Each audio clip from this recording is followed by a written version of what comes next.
Hello everyone, welcome back to the science for defence. इससे previous video में मैंने आपको परपेंडिकुलर एक्सिस थ्योरम यानी लंबवत अक्ष की प्रमेय और दूसरा पैरेलल एक्सिस थ्योरम यानी समांतर अक्ष की प्रमेय, इन दोनों को अच्छी तरीके से एक्सप्लेन किया था। एनडीए, एयरफोर्स, नेवी तीनों में जो रेलेवेंट क्वेश्चन बन सकते हैं इन दोनों टॉपिक से, वो भी मैंने आपको समझाए थे। जर्नली अपने एग्जाम में अभी तक तो यही पूछा गया है कि भैया बताओ इन चार ऑप्शन के अंदर से कौन सी परपेंडिकुलर एक्सिस थ्योरम है और कौन सी पैरेलल एक्सिस थ्योरम है, बस। ठीक है, लेकिन फिर भी मैंने आपको एक्स्ट्रा मोड पर क्वेश्चन कराए क्योंकि नेवी डबल ए क्वेश्चन पूछता है, चांसेस होते हैं, क्योंकि उसके जो फिजिक्स का लेवल आता है वो अलग होता है। ठीक है, in comparison of air force and NDA. अब आज का जो लेक्चर है हमारा वो रोटेशनल मोशन का पार्ट 6 है और इसके अंदर मैं जो आपको समझाने जाऊंगा, सबसे पहले रेडियस ऑफ जायरेशन क्या होता है, परभ्रमण त्रिज्या या घूर्णन त्रिज्या इसको हिंदी में कहते हैं। दूसरा एंगुलर मोमेंटम यानी कोणीय संवेग। देखो, जहां एंगुलर की चीजें आती है ना, अपन का दिमाग फिसलने लगता है। उसका रीजन पता है क्या?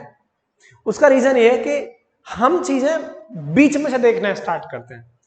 अगर हम बेस से देखना स्टार्ट करें, बिल्कुल पहले से देखना स्टार्ट करें, तो कभी कोई प्रॉब्लम ना आए। लेकिन हमारे डिफेंस के स्टूडेंट की सबसे बड़ी प्रॉब्लम क्या है? वो यही है, छोटी वीडियो और बीच में से टॉपिक को देखना। इसलिए उसके मार्क्स अच्छे नहीं आते, वो फाइनल कट ऑफ तक क्लियर नहीं कर पाता। फाइनल छोड़ो, सेक्शनल कट ऑफ क्लियर नहीं कर पाता। That the main reason. और एंगुलर जो जैसी चीजें हैं, रोटेशन मोशन जैसा जो चैप्टर है, वो आप पहले से देखें। जो जो चीजें मैं आपसे कह रहा हूं उन चीजों का फॉलो करें। तो अगर आपने मोमेंट ऑफ इनर्शिया यानी जड़त्व आघूर्ण की मेरी वीडियो नहीं देखी है, तो रेडियस ऑफ जायरेशन पढ़ने का कोई फायदा नहीं है, कोई मतलब नहीं है। अगर आपको नहीं पता कि किसी रिंग का मोमेंट ऑफ इनर्शिया क्या होता है, स्फीयर का मोमेंट ऑफ इनर्शिया क्या होता है, डिस्क का मोमेंट ऑफ इनर्शिया क्या होता है, सिलेंडर का मोमेंट ऑफ इनर्शिया क्या होता है, तो कोई मतलब नहीं है आज के टॉपिक का। ये सारी वीडियो देखें आप मोमेंट ऑफ इनर्शिया के 5 लेक्चर देखें, उसके बाद इस वीडियो को आप देखें। यूट्यूब बार में जाएं, सर्च करें rotational motion 01 science for defence, 02 science for defence, इस तरीके से 04 एंड 05 साइंस फॉर डिफेंस। ठीक है, पहले वो चीजें आप देखें, उसके बाद ही इस लेक्चर पाए आए, अदरवाइज कोई बेनिफिट नहीं है, बिल्कुल मजा नहीं आएगा आपको। ठीक है, क्योंकि एंगुलर जैसी चीजों से हमें डर लगता है, नाम से डर लगता है। और इवन ये रोटेशनल मोशन मैंने आपको बहुत शानदार तरीके से कराया है। ठीक है, और आगे भी मुझे आपको चीजें करानी है, तो जैसे हम लेक्चर पढ़ेंगे वो चीजें आपके साथ कवर अप करते चलेंगे। ठीक, तो आज का आपका सबसे रोटेशन मोशन का पार्ट है 5 और मैकेनिक्स का लेक्चर है 34।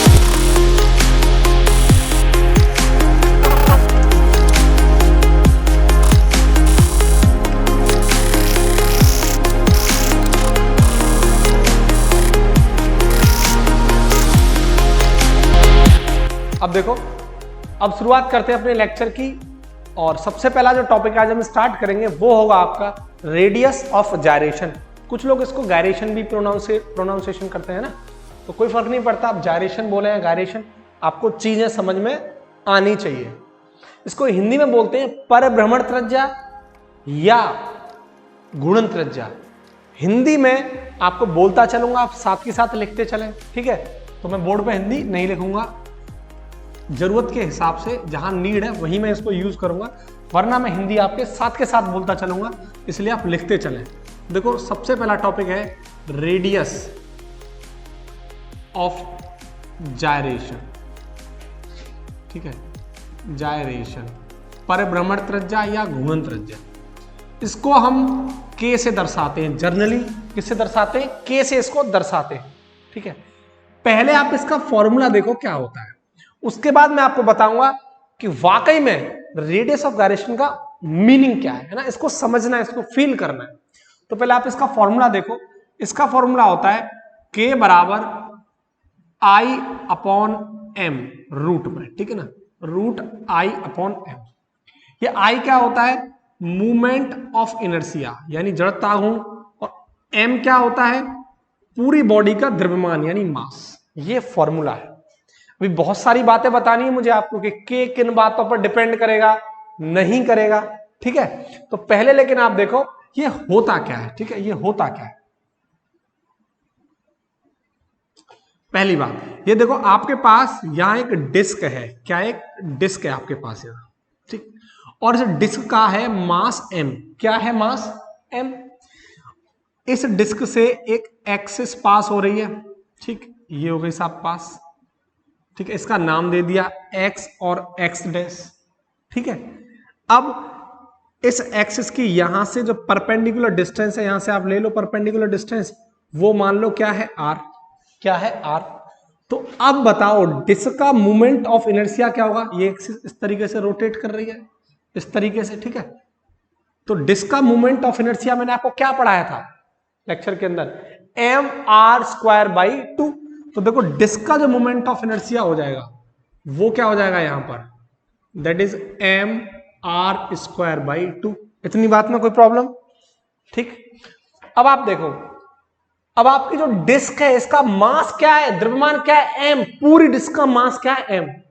अब आप इस डिस्क को छोटी सी बॉल में कन्वर्ट कर दो, मतलब बॉल से क्या है मेरा, in the sense of physics की भाषा में आप समझो इसको कि मैंने उसको पॉइंट मास में कन्वर्ट कर दिया, यानी इसको एक छोटी सी, छोटे से मास में, छोटे से शेप में इसको कन्वर्ट कर दिया, जिसका मास क्या m, यानी जितना मास इसका था उतना ही मास इसका है। यानी इस पूरी डिस्क के मास को मैंने कंसंट्रेट कर दिया इसके सेंटर ऑफ मास पर, और उस पॉइंट मास को मैं उठा के ले आया यहां पर। मेरी बात आप समझ पा रहे हैं, दोबारा समझो, पूरी डिस्क के मास को मैंने कंसंट्रेट कर दिया इसके सेंटर ऑफ मास पर, द्रव्यमान केंद्र पर, वो छोटा सा मास, ये मैं इसको उठा के यहां ले आया। मास दोनों का सेम है, ठीक है, लेकिन शेप में, साइज में अंतर है, यानी ये छोटा है वो बड़ा है। अब जितनी डिस्टेंस पर ये यहां था उतनी ही डिस्टेंस पर ये रखा है अपनी एक्सिस से, अपनी अक्ष से। ये इसकी एक्सिस है, कर दो नामकरण, इसका एक्स और इसका एक्स डैश, और ये अपनी एक्सिस के अबाउट इस तरीके से घूम रहा है, इस तरीके से घूम रहा है। क्लियर। तो ये जो डिस्टेंस है इसी को बोलते हैं हम रेडियस ऑफ गायरेशन, यानी परिभ्रमण त्रिज्या या घूर्णन त्रिज्या, इसी को बोलते हैं। इसका जो मोमेंट ऑफ इनर्शिया होगा वो होगा m², क्या होगा, m²। अगर आप यहां से k की वैल्यू निकालें तो k² बराबर I/m, तो k बराबर क्या जाएगा, √I/m। यही मैंने आपको फॉर्मूला बताया था, k बराबर √I/m। एक बात आप समझो, जो डिस्क का मूवमेंट ऑफ इनर्शिया है mr²/2, वही मूवमेंट ऑफ इनर्शिया यहां होगा इस पॉइंट मास का जो इसके अबाउट घूम रहा होगा। क्यों, समझ में आ रही बात। मैंने आपको लेक्चर के अंदर पढ़ाया था मूवमेंट ऑफ इनर्शिया के अंदर कि मूवमेंट ऑफ इनर्शिया किन बात पर डिपेंड करता है। देखो जिस एक्सिस से यहां ये डिस्क रोटेट हो रही है उसी एक्सिस से ये पॉइंट मास रोटेट हो रहा है, सेम डिस्टेंस पर, सेम डिस्टेंस पर दोनों रखे हुए हैं, तो मूवमेंट ऑफ इनर्शिया दोनों का क्या होगा, सेम। बताया था आपको, मैथमेटिकल आपको समझना है तो देखो, इसका मोमेंट ऑफ इनर्शिया I, इसका मोमेंट ऑफ इनर्शिया I, दोनों को बराबर पुट कर दो साहब, कर दो। ये m² बराबर mr²/2, यानी डिस्क के को बराबर, वो बराबर इस पॉइंट मास के मोमेंट ऑफ इनर्शिया को। तो देखो k² बराबर क्या आ जाएगा, ये m से m क्या, ये आ जाएगा r²/2। तो अब k बराबर यहां से क्या आ जाएगा, r/√2। अब आप एक काम करो, इस k की जगह यहां r/√2 पुट करके देखना, r/√2 का मतलब r²/2, तो mr²/2। अब देखना ये मूवमेंट ऑफ इनर्शिया और ये मूवमेंट ऑफ इनर्शिया दोनों क्या है, सेम। बात आपको समझ में आ रही है, ठीक है। तो ये चीज है। अब देखो अलग अलग बॉडी का जो मूवमेंट ऑफ इनर्शिया होता है वो अलग अलग होता है। तो कुछ चीजें मैं आपको यहां समझाने वाला हूं, वो ये है कि के रेडियस ऑफ गायरेशन किन किन बातों पर डिपेंड करता है और किन किन बातों पर डिपेंड नहीं करता। ठीक है, पहले वीडियो को पॉज करें और इन सब चीजों को नोट करो। ठीक, अब देखो पहला पॉइंट कि रेडियस ऑफ गायरेशन के किस बात पर डिपेंड करेगा और नहीं करेगा।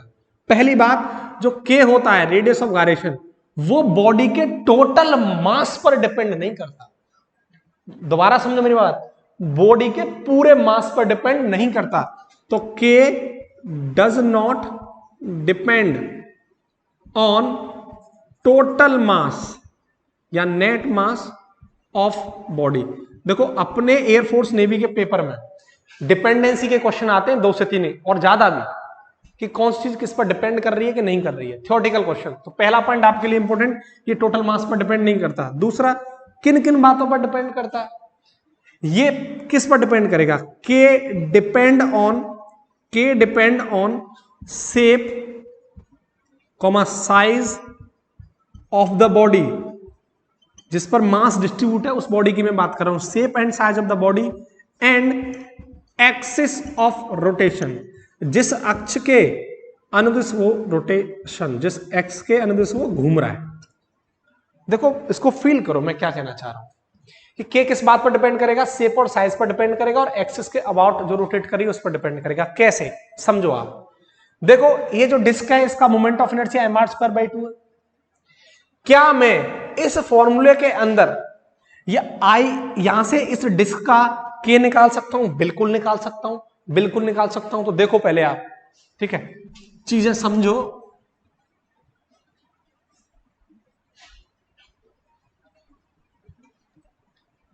देखो डिस्क का यहां के का फॉर्मूला क्या है, के बराबर √I/m।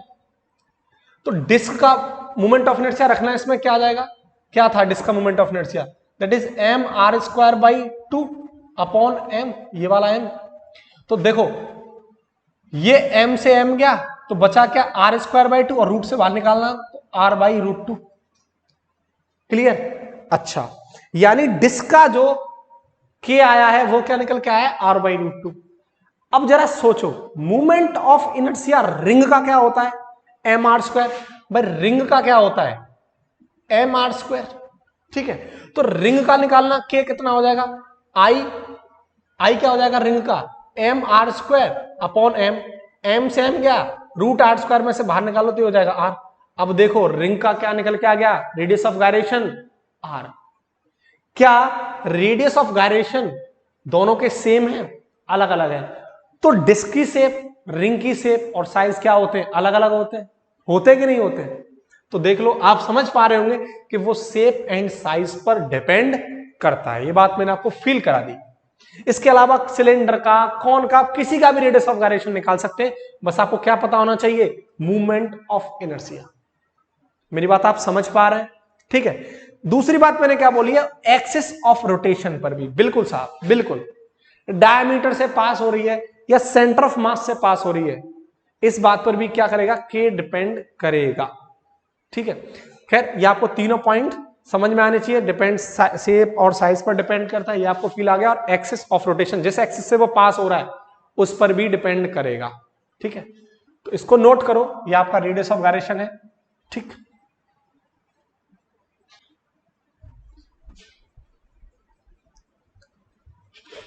अब आपको मैं समझाऊंगा एंगुलर मोमेंटम के बारे में, यानी इसको हिंदी में बोलते हैं कोणीय संवेग, एंगुलर मोमेंटम, कोणीय संवेग। और उसके बाद मैं आपको बताऊंगा कंजर्वेशन ऑफ एंगुलर मोमेंटम, यानी कोणीय संवेग का संरक्षण नियम। ध्यान से समझना। ठीक,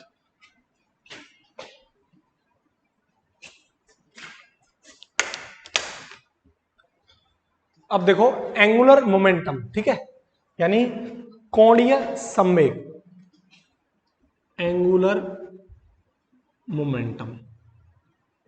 मैं चाहता तो आपको ये टॉपिक नहीं कराता, क्योंकि मैं पहले भी आपको पढ़ा चुका हूं, लेकिन जरूरी है। एंगुलर मोमेंटम के जस्ट बाद हमारा कंजर्वेशन ऑफ एंगुलर मोमेंटम आएगा, इसलिए मैं दोबारा ये टॉपिक रिपीट कर रहा हूं। ध्यान से सुनना। एंगुलर मोमेंटम का मतलब क्या होता है, कोणीय संवेग। ठीक है, और इसको हम रिप्रेजेंट करते हैं एल से। किससे दर्शाते हैं इसको, एल से। ये वेक्टर यानी एक सदिश राशि है, वेक्टर राशि है। ठीक है, तो इसलिए वेक्टर लगा दो, एल वेक्टर। क्लियर? अबे होता क्या है, इसको हम बोलते हैं movement of momentum, movement of momentum. ध्यान से समझना, फील आएगा बहुत अच्छे से, पेशेंस रखना और एंड तक देखना। मूवमेंट ऑफ मोमेंटम का मतलब क्या है, इसको हिंदी में बोलते हैं, मोमेंटम को मतलब संवेग, और मूवमेंट को बोलते हैं आघूर्ण, यानी संवेग आघूर्ण। ठीक है, एक लाइन और है, उसको देखो आप, movement movement of force, movement of force, इसे क्या बोलेंगे? बल आघूर्ण, बल आघूर्ण, जिसे हम क्या बोलते थे? टॉर्क। क्या बोलते थे? टॉर्क। यानी movement of force torque, movement of momentum angular movement. ध्यान से समझ में आ रहा है? इन मूवमेंट ऑफ फोर्स को हिंदी में क्या बोलते हैं? बल आघूर्ण। और मूवमेंट ऑफ फोर्स को क्या बोला जाता है? टॉर्क। क्या बोला जाता है? टॉर्क। और इसी को क्या बोला जाता है? मूवमेंट ऑफ मोमेंटम को एंगुलर मोमेंटम, संवेग आघूर्ण, दैट इज एल। ये भी वेक्टर और ये भी वेक्टर। मैंने आपको टॉर्क के क्या फॉर्मूले पढ़ाए थे? मैंने आपको पढ़ाया था, देखो फोर्स है यहां, फोर्स और ये मूवमेंट, यानी आर क्रॉस एफ। मूवमेंट का मतलब आर और फोर्स का मतलब एफ, आर क्रॉस एफ। एक आपको मैंने बताया था और करके, एक आपको मैंने बताया था टॉर्क बराबर आर, फोर्स क्या होता है? परपेंडिकुलर इस आर के, ठीक है। एक मैंने आपको बताया था टॉर्क बराबर आई अल्फा। भाई समझ रहे हो ना? फोर्स बराबर क्या होता है? M A. लीनियर में फोर्स को हम क्या बोलते हैं? रोटेशन में टॉर्क। एम को क्या बोलते हैं? Moment of inertia. और ए को क्या बोलते हैं? अल्फा। ये होता है टॉर्क बराबर आई अल्फा। क्लियर? अब देखो यहां एल बराबर क्या हो जाएगा? मूवमेंट को आर और मोमेंटम को P, R cross P, simple. अब देखो ये लीनियर मोमेंटम है, रेखीय संवेग है, तो रेखीय संवेग का फॉर्मूला क्या होता था? P बराबर एम बी। तो ये क्या आ जाएगा? R cross M cross V vector. M तो स्केलर क्वांटिटी है, अब स्केलर है तो इसको बाहर ले आओ, M R vector cross V vector. में इसको ऐसे लिख सकता हूं, तो वेक्टर फॉर्म में इसको ऐसे लिख दिया। कई बार एयरफोर्स और नेवी ने क्वेश्चन पूछा कि बताओ विच ऑप्शन इज करेक्ट, इन चारों ऑप्शन में से कौन सा सही है। जनरली वो वेक्टर का क्वेश्चन देता है, क्योंकि बच्चा फंस जाता है। अगर आपने इसको बी को पहले लिख दिया और आर को बाद में, तो चीजें चेंज हो जाएंगी, क्योंकि यहाँ डायरेक्शन का लोचा होता है, ठीक है, पूरा चेंज हो जाएगा। इसलिए आप याद रखना M R vector cross V vector, ठीक है, ये रिलेशन है। दूसरा रिलेशन इसका क्या होता है? एल बराबर एक और फॉर्मूला होता है, दैट इज आई ओमेगा। देखो मैंने आपको क्या पढ़ाया था? Linear momentum. क्या पढ़ाया था? P बराबर एम बी, लीनियर के केस में। अब इसको रोटेशन में P को क्या बोलते हैं? That is L, angular momentum. Mass को मोमेंट ऑफ इनर्शिया, V को एंगुलर मोमेंटम। तो L बराबर क्या हो जाएगा? I omega. तो ये फॉर्मूला भी होता है, ठीक है। तो ये चीजें हैं एंगुलर मोमेंटम के बारे में, इसको नोट करो। इसके बाद फिर मैं आपको कराऊंगा कंजर्वेशन ऑफ एंगुलर मोमेंटम, यानी कोण वेग संवेग संरक्षण। या उससे पहले इसकी यूनिट देख लो आप, यूनिट देखना चाहें, यूनिट और डायमेंशनल फॉर्मूला कॉमन बात, यूनिट देख लो एक बार इसको आप। यूनिट, इसकी यूनिट क्या है?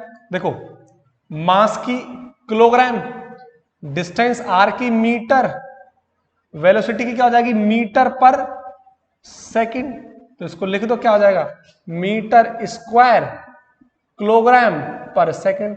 डायमेंशनल फॉर्मूला क्या हो जाएगा इसका? विमीय सूत्र क्या हो जाएगा?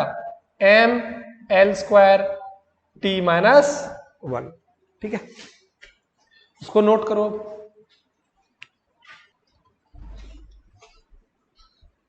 कंजर्वेशन ऑफ एंगुलर मोमेंटम पर आपकी लूसेंट पे क्वेश्चन दे रखे हैं बहुत जबरदस्त, ठीक। क्वेश्चंस लगाए, मैं तो आपको करवाऊंगा ही कराऊंगा, ठीक है।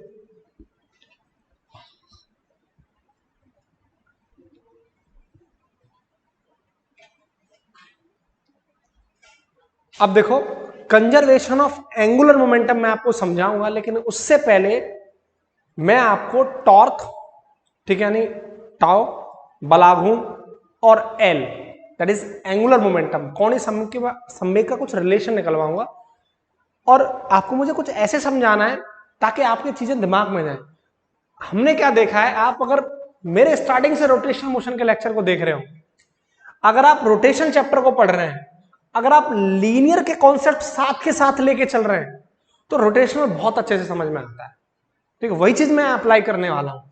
देखो relation between torque and L, torque and L, torque बलाघूर्ण यानी बलाघूर्ण, और ये एल क्या है? एंगुलर मोमेंटम, कोणीय संवेग, ठीक है। दोनों ही वेक्टर क्वांटिटी है।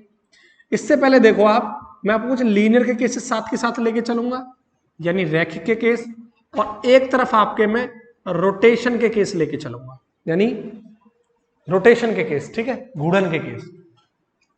देखो न्यूटन का जो सेकंड लॉ था, न्यूटन सेकंड लॉ, वो क्या था लीनियर में, क्या था लीनियर में, वो ये था कि F बराबर dp ओवर dt, सिंपल। अब देखो रोटेशनल में यही लॉ क्या हो जाएगा, F फोर्स को क्या बोलते हैं हम, टॉर्क, बराबर P को क्या बोलते हैं, L, dl ओवर dt। तो जो लीनियर में न्यूटन का सेकंड लॉ ये था, यही लॉ न्यूटन का सेकंड लॉ किसमें है, रोटेशन के अंदर। रोटेशन के अंदर न्यूटन का सेकंड लॉ कौन सा था, टॉर्क बराबर dl ओवर dt, और लीनियर के केस में कौन सा था, F बराबर dp ओवर dt। ये दोनों वेक्टर है तो आप लगा दो वेक्टर, ये भी वेक्टर, ये भी वेक्टर, क्लियर। इतनी बात क्लियर है, ये रिलेशन मुझे समझ में आता है। अब एक इंपॉर्टेंट बात देखो, मैंने आपको कंजर्वेशन ऑफ लीनियर मोमेंटम, यानी लीनियर मोमेंटम, रेखीय संवेग संरक्षण का नियम पढ़ाया था कॉलिजन के अंदर, टक्कर के अंदर। अगर आपने कॉलिजन की वीडियो नहीं देखी है, देखें, बहुत शानदार तरीके से मैंने फिनिश किया है, यूट्यूब में सर्च करें, कॉलिजन 01, 02, 03, 04, 4 लेक्चर कराए मैंने उसके, साइंस टू डिफेंस, ठीक है, तो आपको बेहतर तरीके से चीजें समझ में आएंगी, ठीक। तो कंजर्वेशन ऑफ लीनियर मोमेंटम में मैंने आपको समझाया क्या था, ये बताया था कि किसी सिस्टम पर, यहां किसी बॉडी की बात नहीं होती है कंजर्वेशन ऑफ लीनियर मोमेंटम में, पूरे सिस्टम की बात होती है। जैसे मैंने आपको समझाया था, ये एक बॉडी है और एक ये बॉडी है, तो इस पूरी सिस्टम की बात करते हैं, अलग अलग दोनों बॉडी पर ये अप्लाई नहीं होता, पूरे सिस्टम पर अप्लाई होता है। पहली बात तो ये सिस्टम पर अप्लाई होता है, किसी निकाय पर अप्लाई होता है। ऐसा नहीं कि इस बॉडी पर लगा दिया कंजर्वेशन ऑफ लीनियर मोमेंटम, पूरे सिस्टम पर अप्लाई होगा, ठीक है, पूरे सिस्टम पर अप्लाई होता है, ठीक है। देखो ये लॉ, ये कंजर्वेशन ऑफ लीनियर मोमेंटम कब लगता है, जब इस सिस्टम पर बाहर से कोई फोर्स नहीं लगाया जा रहा हो, इस सिस्टम पर बाहर से कोई फोर्स नहीं लगाया जा रहा हो, यानी कोई फोर्स नहीं लगाया जा रहा हो बाहर से, यानी एक्सटर्नल फोर्स, बाहरी फोर्स क्या हो, जीरो, अंदर वाला फोर्स जीरो नहीं होना चाहिए। अंदर वाले का हमें कोई मतलब नहीं है, बाहर वाला फोर्स, एक्सटर्नल फोर्स, उस सिस्टम पर लगने वाला एक्सटर्नल फोर्स क्या हो, जीरो, तब एक conservation of linear momentum apply होता है, ठीक है। सेम केस अगर मैं इसमें बात करूं कंजर्वेशन ऑफ एंगुलर मोमेंटम में, कंजर्वेशन ऑफ एंगुलर मोमेंटम में, तो सेम केस क्या है कि यहां भी टॉर्क, एक्सटर्नल टॉर्क क्या हो, जीरो, तब ये अप्लाई होगा, क्लियर है। तो देखो अगर एक्सटर्नल फोर्स जीरो होगा तो सीधी सी बात है, ये आपका P क्या होगा, जीरो, आपका dP क्या होगा, ये जीरो, यानी चेंज इन मोमेंटम क्या होगा, जीरो। इस बात का मतलब क्या है, इस बात का मतलब क्या है, इस बात का मतलब ये है, या मैं यू लिख दूं P बराबर जीरो, तो इस बात का मतलब क्या है कि P क्या है, कांस्टेंट, P क्या है, सिस्टम का, किसका, सिस्टम का, पूरे सिस्टम का क्या है, कांस्टेंट। यानी मैं इस बात को ऐसे लिख सकता हूं कि P इनिशियल बराबर P फाइनल, यही आपका क्या था, यही आपका था conservation of linear momentum, clear है। यानी initial conservation momentum, sorry initial linear momentum बराबर फाइनल लीनियर मोमेंटम, क्लियर है।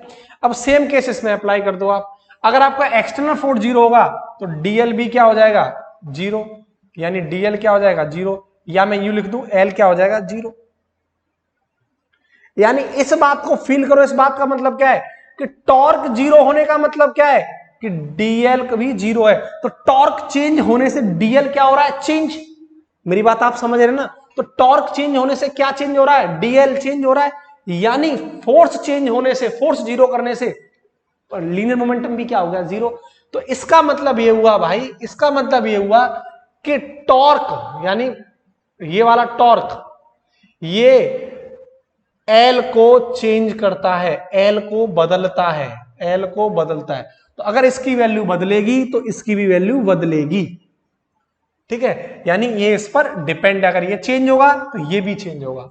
तो देखो एल जीरो होने का मतलब क्या है, किसका, पूरे सिस्टम का, निकाय का जीरो होगा, तो जीरो होने का मतलब क्या हो गया, एल क्या हो गया, कांस्टेंट। या मैं यूं बोल सकता हूं, एल का फॉर्मूला अभी मैंने आपको क्या पढ़ा था, I I omega, that is I omega, या मैं यू बोल दूं आई ओमेगा क्या हो जाएगा, कांस्टेंट।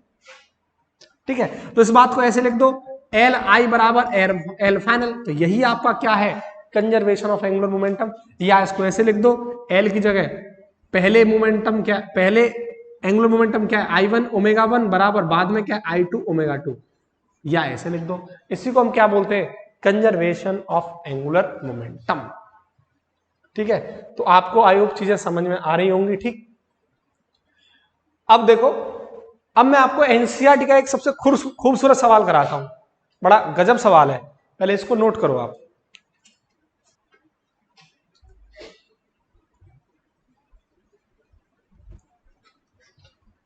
यहां से अगर ये देखो, अगर आप यहां से एक चीज और देख लो कि आई ओमेगा क्या है, कांस्टेंट है। क्या मैं इस बात को ऐसे लिख सकता हूं, क्या मैं इस बात को ऐसे लिख सकता हूं, बिल्कुल लिख सकता हूं। ठीक है, लिख सकता हूं ना। तो अब इस बात को एक चीज और समझ लो यहां कि अगर आपका आई ज्यादा होगा, ये उस क्वेश्चन के लिए इंपॉर्टेंट है, यही मैं बता देता हूं, अगर आपका आई ज्यादा होगा यानी जिसका मूवमेंट ऑफ इनर्शिया ज्यादा होगा उसका ओमेगा क्या होगा, कम। इसका मतलब जिसका मूवमेंट ऑफ इनर्शिया ज्यादा होगा वो बहुत कम कम घूमेगा, कम कम रोटेशन करेगा, लेकिन जिसका आई कम होगा तो ओमेगा क्या हो जाएगा, ज्यादा। तो सीधी सी बात है, जिस बॉडी का आई ज्यादा होगा, जिसका आई ज्यादा होगा वो बहुत कम, बहुत स्लो स्लो चलेगी, रोटेशन कम करेगी, और जिसका आई कम होगा वो ओमेगा ज्यादा होगा। ओमेगा का मतलब क्या है, वो तेज तेज घूमेगी। अगर ओमेगा ज्यादा है तो वो तेज तेज घूमेगी। ठीक है, तो इसी कॉन्सेप्ट पर बेस्ड है जिसको मैं समझाना चाहता हूं, जो क्वेश्चन है। ठीक,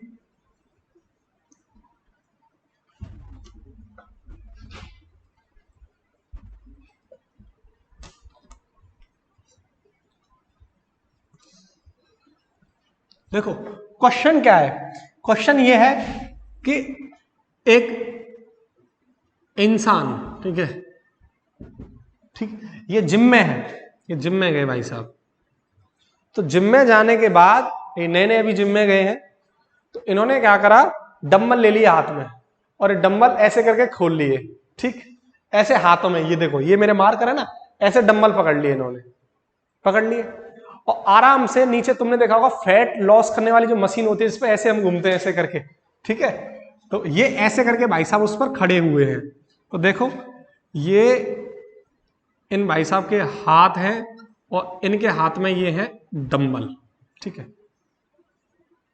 इस तरीके से उन्होंने अपने हाथ खोल रखे हैं ना, डंबल ले रखे हैं, और इस तरीके से घूमने वाली मशीन पर ये खड़े हुए हैं भाई साहब, और स्टैंड लगा दिया जिस पर ये मशीन रुकी हुई है। ठीक, और ये घूम रहे हैं इस पर, क्या कर रहे हैं, इस पर घूम रहे हैं। होता है ना फैट लॉस करने वाली मशीन, इधर से ऐसे घूम, ये साइड वाला फैट लॉस करते हैं। ठीक है, तो ये देखो, ये इसकी एक्सिस ऑफ रोटेशन है, इस एक्सिस ऑफ रोटेशन के अबाउट ये घूम रहे हैं, तो ये ओमेगा।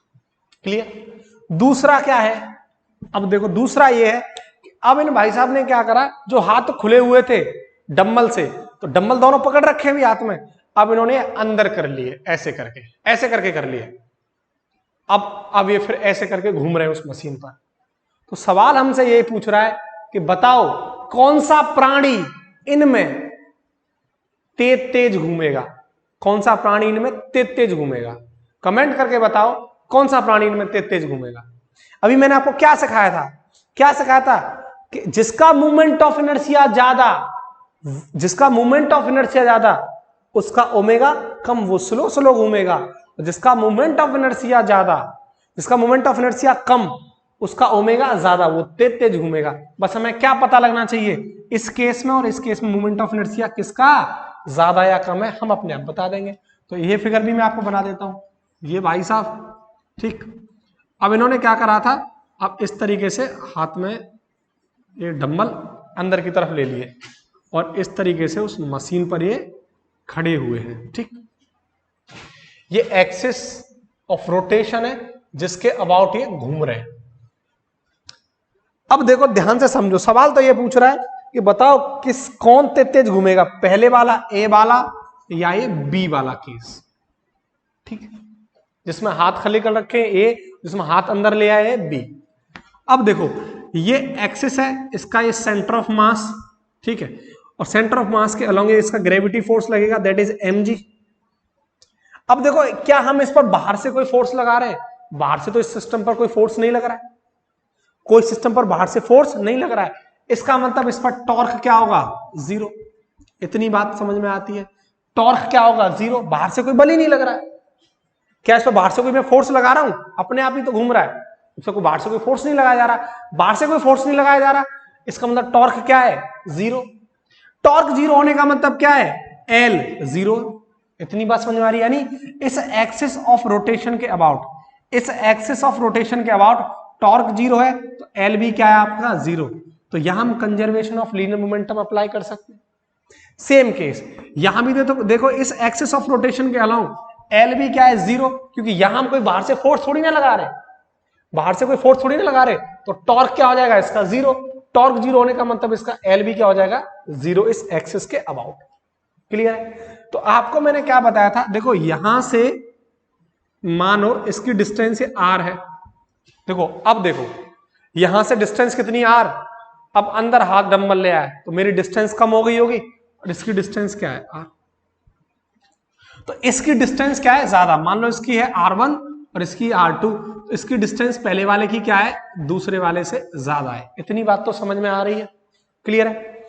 अब देखो हमें पता है इसका मोमेंट ऑफ इनर्शिया क्या होता था? मोमेंट ऑफ इनर्शिया I बराबर mr स्क्वायर। क्या होता था? I बराबर mr स्क्वायर। जनरल केस में मोमेंट ऑफ इनर्शिया क्या निकालते थे?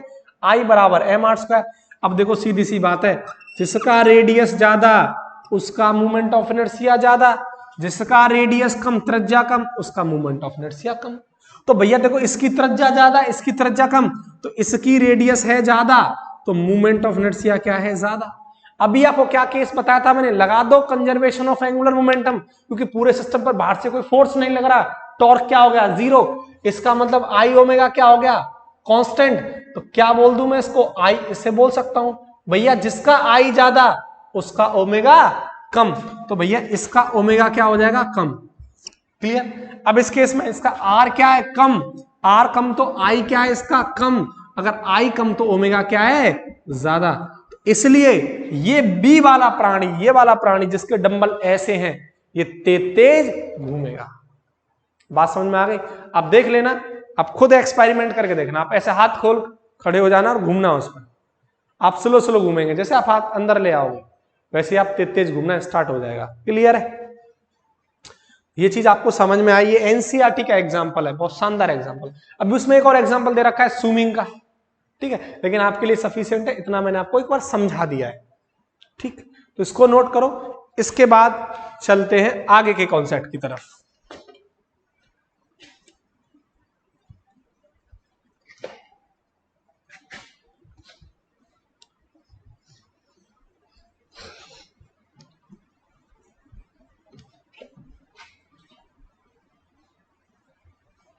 ठीक है साहब, अब देखो, अब आपका फिजिक्स का एक इंपॉर्टेंट टॉपिक मैं करा रहा हूं। अगर मैं चाहूं तो आपको वो क्वेश्चन के थ्रू भी करा सकता हूं, लेकिन मैं ऐसा नहीं कर रहा हूं, क्योंकि अगर हम उसको क्वेश्चन के थ्रू करेंगे तो उस क्वेश्चन को करने में एक लंबी प्रोसेस है, 1 मिनट 1.5 मिनट का टाइम लग जाता है। लेकिन हमारे एग्जाम में हमें कम समय में करना होता है, यानी कम समय में हमें चीजें करनी है। तो आपको मैं कुछ रिजल्ट दूंगा, ट्रिक बोलो या कुछ फाइनल रिजल्ट है वो आपको मैं बताऊंगा, उससे आप क्वेश्चन को मिनिमम 5-7 सेकंड में सॉल्व कर दोगे, उसी प्रॉब्लम को जिसको आप एक लंबे मेथड से 1 से 1.5 मिनट में कर पाओगे। ठीक है, तो ये आपका टॉपिक है, इसको ध्यान से देखो। दैट इज, आपके पास यहां एक इंक्लाइंड प्लेन है, यानी आनत तल, हिंदी में क्या बोलते हैं? आनत तल। एक प्लेन है इंक्लाइंड प्लेन, ठीक, ठीक है। ये हॉरिजॉन्टल है यानी क्षैतिज है, और क्षैतिज से थीटा एंगल पर ऊपर उठा हुआ है। क्लियर है? अब देखो यहां एक बॉडी रखी हुई है, एक बॉल रखी हुई है, ऐसे समझो। यहां एक बॉल रखी हुई है, ये अर्थ की सरफेस से h ऊंचाई पर, h हाइट पर, ऊंचाई पर एक बॉल रखी हुई है। अब देखो ये बॉल अगर ऊपर से मैं इस पर फोर्स लगाऊं तो बॉल आगे की तरफ आएगी। ये बॉल आ कैसे रही होगी? ये बॉल रोलिंग मोशन कर रही होगी, रोटेट हो रही होगी, घूर्णन कर रही होगी। कैसे? देखो ऐसे, ये इस तरीके से आ रही होगी, मेरी बात आप समझ पा रहे हैं? एक तो इस तरीके से आ रही होगी, यानी इस तरीके से यूं घूमती घूमती आ रही होगी, और किधर आ रही है? आगे की तरफ आ रही है सीधा। एक तो घूमती घूमती आ रही है, और आगे घूमती घूमती कहां आ रही है? आगे की तरफ। तो कितने मोशन कर रही है? 2 मोशन। जब एक घूम रही है तो रोटेशनल मोशन, और आगे आ रही है तो लीनियर मोशन, यानी रैखिक गति। ठीक है, तो घूमने पर ये कौन सा मोशन दिखा रही है? रोटेशनल मोशन, दैट इज घूर्णन गति। और आगे की तरफ आ रही है तब कौन सा मोशन? लीनियर मोशन, यानी रैखिक गति कर रही है। इतनी बात क्लियर है? अब देखो, जब रोटेशनल मोशन इसके अंदर है तो यहां एक काइनेटिक एनर्जी भी होगी, और रैखिक गति में भी काइनेटिक एनर्जी होगी। लेकिन जो रैखिक गति में काइनेटिक एनर्जी होती है उसे क्या बोलते हैं? Translation kinetic energy. मैं आपको पढ़ा चुका हूं टॉपिक के अंदर, बता चुका हूं स्टार्टिंग में। ठीक है, ट्रांसलेशन काइनेटिक एनर्जी। और जब ये घूम रही होगी रोटेशनल मोशन में, कौन सी काइनेटिक एनर्जी होती है? रोटेशनल काइनेटिक एनर्जी, घूर्णन गतिज ऊर्जा। तो देखो, kinetic energy, translation kinetic energy को गतिज, ये से बोलते हैं रैखिक गतिज ऊर्जा। इसका फॉर्मूला क्या होता है? Half mv²। और देखो, रोलिंग यानी रोटेशनल काइनेटिक एनर्जी, घूर्णन गतिज ऊर्जा का क्या हो जाएगा? हाफ मास की जगह आई, यानी मोमेंट ऑफ इनर्शिया, और वी की जगह ओमेगा²। तो इसका फॉर्मूला क्या निकल के आ गया? ये हाफ mv², और नीचे वाले का आ गया हाफ आई ओमेगा²। अगर मैं अब इस पूरे सिस्टम की, यानी इस बॉल की, जब ऊपर से नीचे आ रही है तो 2 काइनेटिक एनर्जी लग रही है। अगर मैं टोटल काइनेटिक एनर्जी निकलवाऊं, यानी कुल गतिज ऊर्जा, तो क्या हो जाएगा? ट्रांजेशनल काइनेटिक एनर्जी और रोटेशनल काइनेटिक एनर्जी, दोनों का सम। तो अब इन दोनों को ऐड कर दो। ट्रांजेशनल का फॉर्मूला क्या है? Half mv²। रोटेशनल का क्या है? Half I omega. ठीक है, तो ये इस बॉल के अंदर टोटल काइनेटिक एनर्जी होगी, half mv² plus half I omega. Clear है? अब देखो, अब मुझे आपको एक केस बताना है, इंपॉर्टेंट केस है, यहां से क्वेश्चन बनने के चांसेस होते हैं थ्योरेटिकल। वो क्या है? आप ऐसे सोचो, ये जो सरफेस है जिस पर ये बॉल चल रही है, जो सरफेस है, ये सरफेस फ्रिक्शनलेस है। अभी क्या है? फ्रिक्शनलेस, यानी यहां कोई फ्रिक्शन नहीं है, कोई फ्रिक्शन नहीं है। यानी पहला केस क्या है? If mu equals to 0। Mu क्या होता है? कोफिशिएंट ऑफ फ्रिक्शन, घर्षण गुणांक। ठीक है, ये क्या है? फ्रिक्शनलेस सरफेस है। कैसी है? फ्रिक्शनलेस सरफेस, यानी घर्षणहीन। μ0, म्यू क्या होता है? ये हमें सतह के बारे में बताता है, सरफेस के बारे में बताता है कि कौन सी सतह चिकनी या खुरदरी है। ठीक है, तो ये फ्रिक्शनलेस है।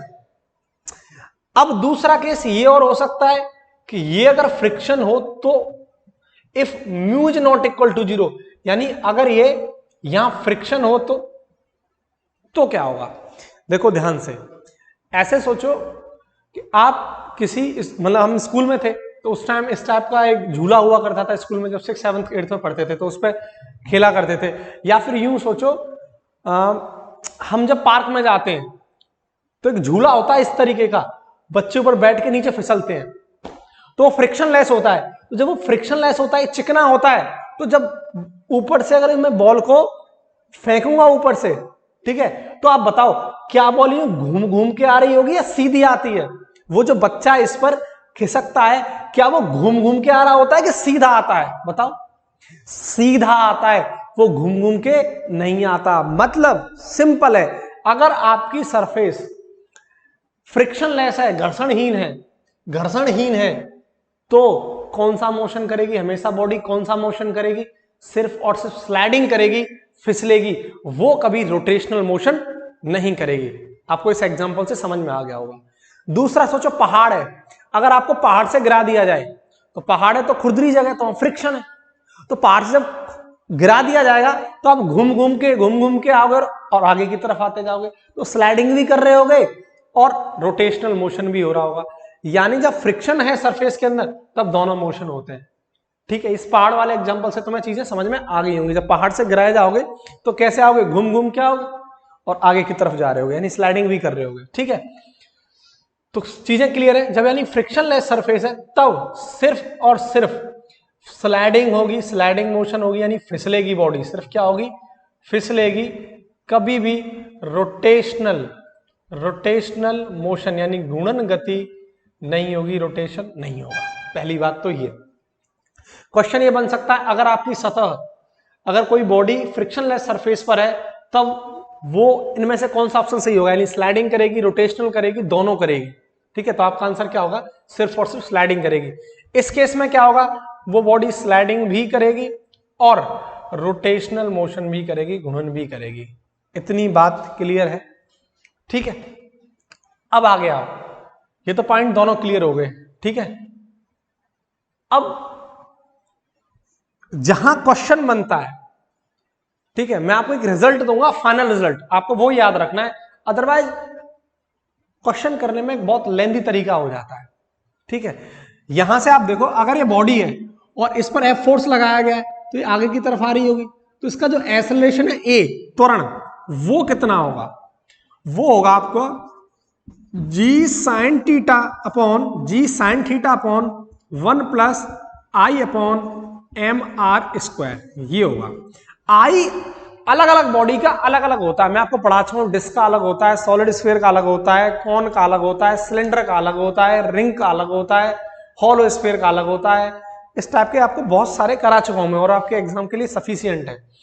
अगर ये बॉडी सॉलिड स्फीयर है तो ये मूवमेंट ऑफ इनर्शिया किसका लगा होगा, सॉलिड स्फीयर का, दैट इज 2/5 mr²। अगर ये बॉडी रिंग है तो मूवमेंट ऑफ इनर्शिया किसका लगा होगा, रिंग का, दैट इज mr²। तो जैसी बॉडी वैसा ही आप मूवमेंट ऑफ इनर्शिया पुट करोगे। क्लियर है? तो होगा आपका एक्सेलरेशन। लेकिन अगर ये बॉडी ऊपर से चल रही होगी तो इसके पास वेलोसिटी होगी, जैसे ऊपर से नीचे आएगी तो एंड पॉइंट पर इसकी क्या वेलोसिटी रही होगी, ये बॉल यहां आ गई, यहां से चल के बॉल यहां आ गई, तो एंड पॉइंट पर इसकी वेलोसिटी क्या होगी, एंड पॉइंट पर वेलोसिटी क्या होगी वो हमें बताना है। तो इसके लिए देखो, इसके लिए वेलोसिटी होगी एंड पॉइंट पर, वो होगी 2gh, h अर्थ की सरफेस से हाइट है, अपॉन 1 प्लस आई अपॉन mr², और ये किसमें, रूट में। आई अलग अलग बॉडी के लिए अलग अलग रहेगा। ठीक है, आप समझ गए? तो ये बी है। आप इन दोनों को चीजों को याद रखना, आपको अगर ये फॉर्मूला आता है तो सिंपल तरीके से आप क्वेश्चन को हिट कर दोगे, अदरवाइज बहुत लंबा मेथड है, ये डेरिवेशन से निकल के आता है रिजल्ट, आपको डेरिवेशन की नीड नहीं है, इतना तो याद रख सकते हो। ठीक है, ये नोट करो, इसके बाद मैं आपको इस पर क्वेश्चन और कराता हूं। ठीक है,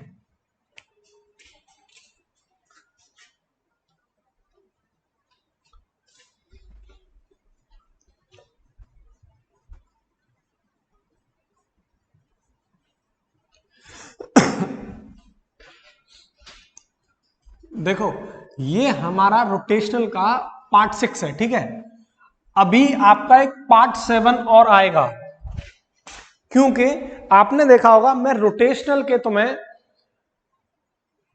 टॉपिक वाइज क्वेश्चन करा रहा हूं, या रोटेशनल जितने भी मैंने कॉलेजन तुम्हें कराया, उससे पहले काइनेमेटिक्स तुम्हें करा रहा था, तो मैंने आपको हमेशा टॉपिक वाइज क्वेश्चन लगवाए हैं हमेशा, और बाद में एक वीडियो हमेशा क्वेश्चन की लेके आया हूं, चाहे वो कोई भी चैप्टर हो, आप जाके देख सकते हैं।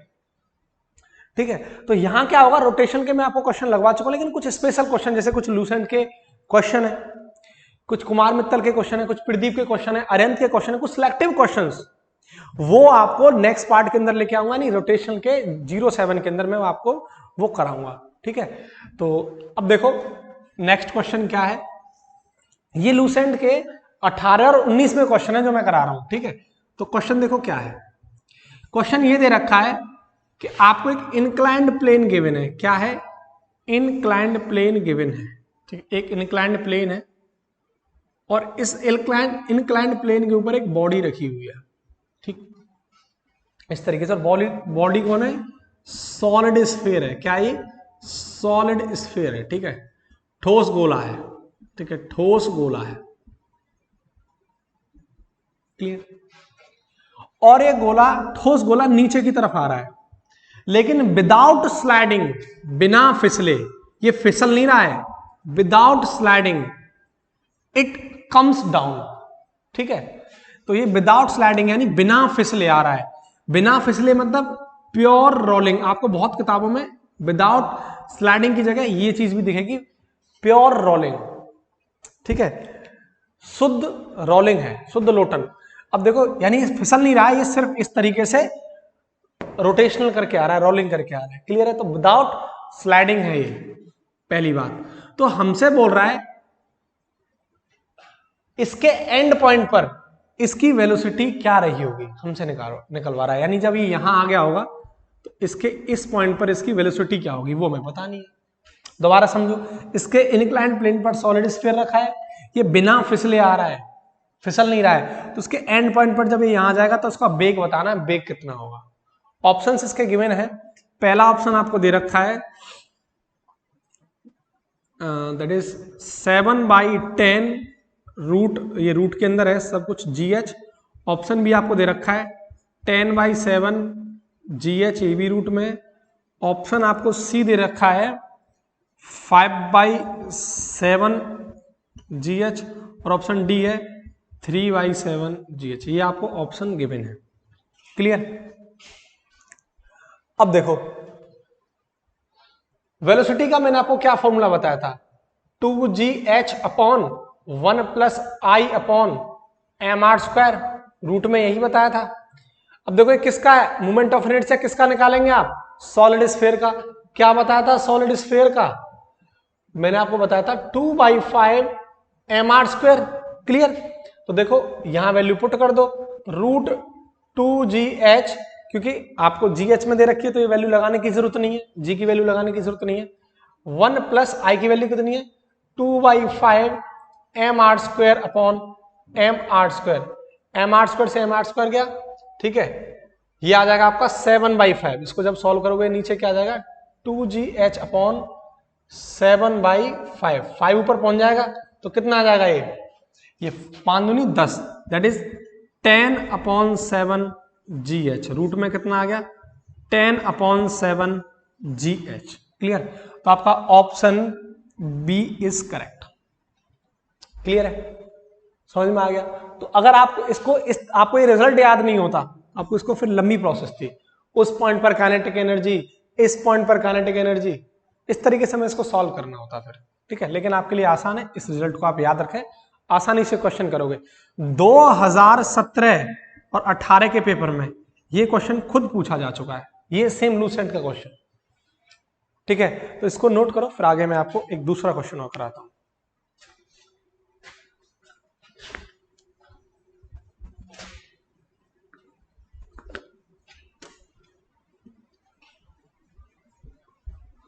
देखो जो एनडीए का लेवल होता है फिजिक्स का बहुत आसान होता है, यानी साइंस वाला पोर्शन होता है, इसमें फिजिक्स केमिस्ट्री बायो आता है। वो 10th सबसे ज्यादा उसमें प्रोबेबिलिटी 9th और 10th के क्वेश्चन आते हैं, 11th के बहुत कम क्वेश्चन, वही अपना एक 9th 10th का लेवल ज्यादा रहता है। लेकिन जो डबल ए की फिजिक्स है उसका लेवल बहुत अच्छा आता है।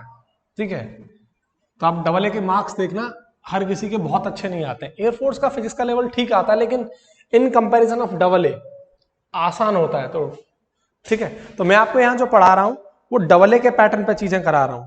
क्लियर? अब देखो अगला सवाल, अगला क्वेश्चन क्या बोल रहा है। अगला क्वेश्चन ये है कि आपको एक इंक्लाइंड प्लेन दे रखा है, ठीक है, और इस इंक्लाइंड प्लेन पर यहां अर्थ की सरफेस से, ठीक है, h हाइट पर आपको यहां एक सॉलिड स्फीयर दे रखा है। क्या दे रखा है? सॉलिड स्फीयर, ठोस गोला दे रखा है। ठीक, ये ऊपर से नीचे आ रहा है, ये ऊपर से कहां आ रहा है, नीचे आ रहा है इस तरीके से। ठीक, इट कम्स डाउन। हमें क्या पूछ रहा है, हमको बताना है कि rotational kinetic energy, rotational kinetic energy यानी घूर्णन गतिज ऊर्जा और टोटल काइनेटिक एनर्जी यानी कुल गतिज ऊर्जा का अनुपात बताना है कितना होगा। ये भी लूसेंट का क्वेश्चन है। Option A 2/5, option B 2/7, option C 3/5 और ऑप्शन डी 5/3। ये आपको गिवन है, ये मैं निकालना है। ठीक है, तो देखो एक काम करते हैं, total kinetic energy, total kinetic energy का मैंने आपको क्या फॉर्मूला बताया था, translation kinetic energy plus rotational kinetic energy. ठीक है, मैंने आपको फॉर्मूला बताया था ट्रांसलेशन का हाफ mv², इसका हाफ m की जगह i ω²। अब देखो हमें सॉलिड स्फीयर का i पता है, क्योंकि ये कंप्लीटली हमें सॉल्व करना है। और ओमेगा को इसमें कन्वर्ट कर दो, यानी v बराबर, देखो हमें पता है क्या होता है, v बराबर r ओमेगा होता है, तो ओमेगा की जगह क्या पुट कर दो आप, v अपॉन r यहां। तो सॉल्व करो इसको, half mb square plus half i क्या होगा सॉलिड स्फीयर का, 2/5 mr स्क्वायर, ओमेगा की जगह पुट कर दो v अपॉन r का होल स्क्वायर। देखो कर सकता हूं। अब एक काम करो, 2 से 2 खत्म, ये नीचे आर स्क्वायर बचेगा, V square upon R square बचेगा, इस आर स्क्वायर से आर स्क्वायर गया, बचा क्या, half M B square plus M V square by 5 बचा। इसको सॉल्व करोगे तो 5 और 2 7 और नीचे 10, तो ये बचा 7 एम बी स्क्वायर बाई 10। तो आपके पास जो टोटल काइनेटिक एनर्जी है, ठीक है, टोटल काइनेटिक एनर्जी, कुल गतिज ऊर्जा कितनी आ गई उस बॉल के अंदर, इस सॉलिड स्फीयर के अंदर, 7 mb स्क्वायर अपॉन 10। ठीक है, अब इसको सॉल्व करते हैं अपन। देखो मेरे पास रोटेशनल काइनेटिक एनर्जी कौन सी है, देखो ये तो ये क्या है, ये ट्रांसलेशन काइनेटिक एनर्जी, और ये क्या है, mb square upon 5, this is rotational kinetic energy. भाई ये क्या था, ट्रांसलेशन, ये रोटेशनल। रोटेशनल की वैल्यू कितनी आई है, mb स्क्वायर बाई 5, और टोटल कितना आया है, upon 7 mb square by 10। Clear. अब देखो mb स्क्वायर से mb स्क्वायर गया, 10 ऊपर चला जाएगा, 5 नीचे आ जाएगा, तो 10 7 5 से 35, 5 दूनी 10, 5 सत्ते 35। आपका ऑप्शन कौन सा आ जाएगा, 2/7, that is what, B option is correct. Clear, ठीक है, नोट कर लो इसको। और एक चीज और सुन लो, जाते जाते एक चीज बता दूं मैं तुम्हें, अभी रोटेशनल मोशन के आपके 6 पार्ट हो गए, कल एक और पार्ट आएगा जिसके अंदर मैं आपको सिलेक्टिव क्वेश्चन अच्छे जो सिलेक्टिव क्वेश्चन है, क्वेश्चन तो मैं आपको टॉपिक वाइज करा ही चुका हूं, लेकिन और सिलेक्टिव क्वेश्चन मैं आपको कल की वीडियो के अंदर लेके आऊंगा, और उसके बाद हम अपन स्टार्ट करेंगे ग्रेविटेशन। तब तक के लिए अच्छे से पढ़ते रहिए, अच्छे से मेहनत करो। आपको डेली में 9 बजे वीडियोज आपको प्रोवाइड करा रहा हूं। कोई डाउट है आप कमेंट सेक्शन में कमेंट करें, ठीक है, आपको उसका रिप्लाई मिलेगा। अगर आप चैनल पर नए हैं तो चैनल को जरूर सब्सक्राइब करें, और प्लीज अगर आपके साथ के जितने भी बच्चे हैं उन तक ये वीडियो जरूर पहुंचाएं, ताकि जो मैं मेहनत कर रहा हूं वो चीज लोगों तक एक पहुंचे, उसका बच्चे बेनिफिट उठा पाए। ठीक है, तो अच्छे से पढ़ते रहिए, लगातार वीडियोस देखते रहें। ठीक।